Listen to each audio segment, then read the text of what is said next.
For more on these 62 cultural objects, we have reached Cynthia Wesley-Esquimaux. She is the chair of the Truth and Reconciliation at Lakehead University and the governing circle for the National Center for Truth and Reconciliation chair. Cynthia, thank you so much for joining us today. Well, thank you. Let me ask you how you're feeling on this day where these 62 items are being returned home. Well, I'm a bit conflicted, to be honest with you. As the chair of the National Center and working with survivors on a regular basis, it reminds me that the Catholic Church and the many entities, 48 entities, were actually forgiven for some of the resources that they were actually encouraged to raise for residential school survivors. So calling this a gift is a bit of a stretch for some of us. I think that we need to take into consideration that it's a very small step forward towards something that I think is equally important, if not more important, and that is to actually come back and actually ask ourselves and ask the Catholic Church and the entities that it represents, how do we actually create that reconciliation process when you were able to get out of a commitment before? That it's so true, and it's bittersweet at this moment, certainly. And I hear that. So then let me ask you on that point, the fact that this is a church-to-church transaction, for lack of a more elegant word, this is not the Vatican giving it back to the government of Canada or giving back these items to the various individual communities that they were stolen from. And for some, it's raising concerns. It's still in the hands of the church and those representatives of the church to figure out what happens next. So talk to me about how you're feeling on that front. Yeah, I feel again, also the same kind of thing. I think it has to go someplace where they're protected. These are going to be old items, and they're going to be sensitive to oxygen and all the rest of it. Not every First Nation, Métis, and Inuit community has the capacity to actually store those things. So I think they should be at the table, and they should be part of that agreement as to where those go, how they go back to the First Nation communities, the Métis community, Inuit communities, and how they're going to be protected into the future, because they are important and probably very sacred items. Let me ask you about how big of a step this maybe for some in terms of the truth and reconciliation process. Well, I don't see it as a big step. I just don't. I mean, 62 items coming back. Yes, it's a good thing, but there are thousands of items that were actually taken. There was a lot of gold and silver that were taken. People lost their lives. If you know the history, you know that this is a big conversation.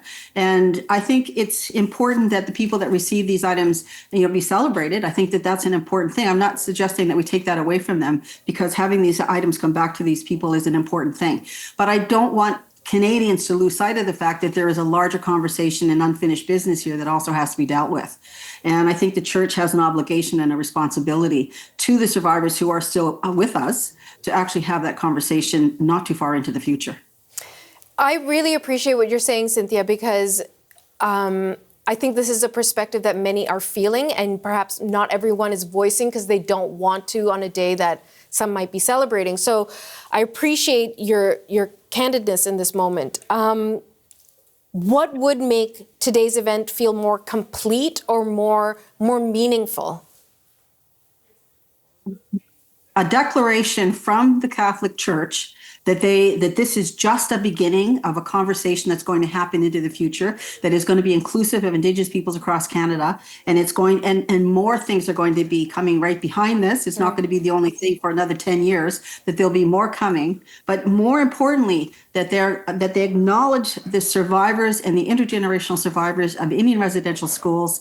And this goes all the way back to 1925, when Indian residential schools were actively being utilized, and also Indian hospitals.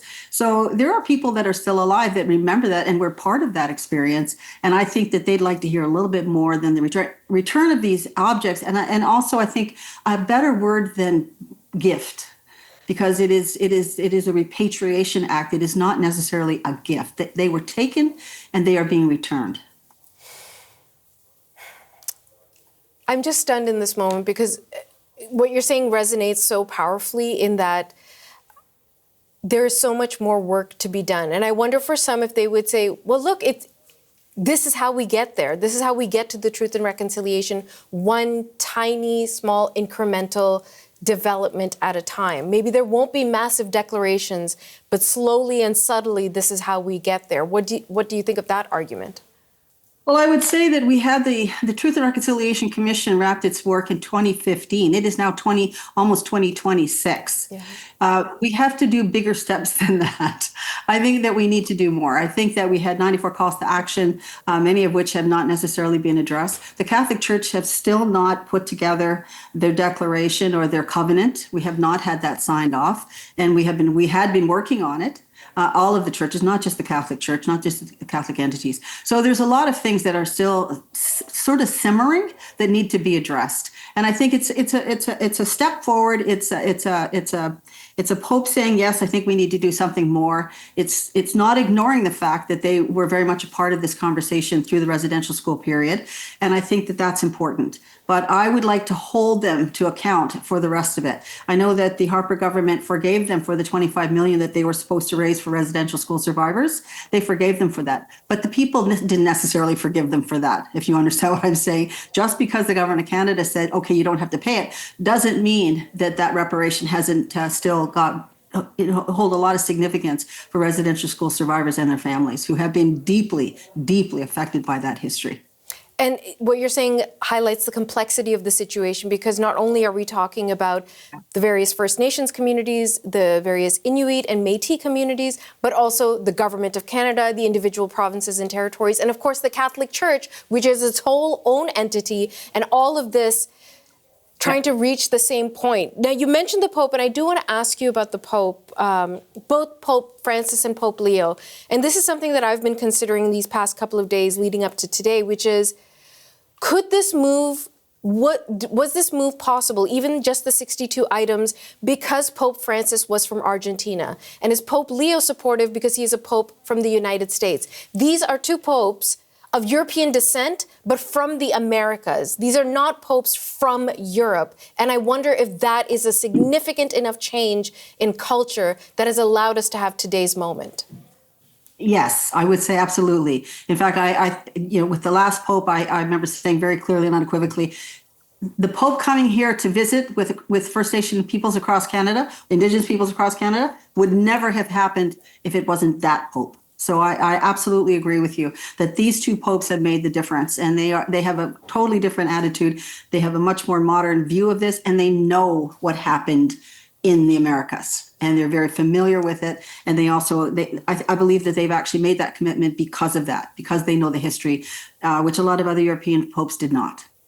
Cynthia, before I let you go, let me ask you, again, returning to the idea of truth and reconciliation, and these items returning.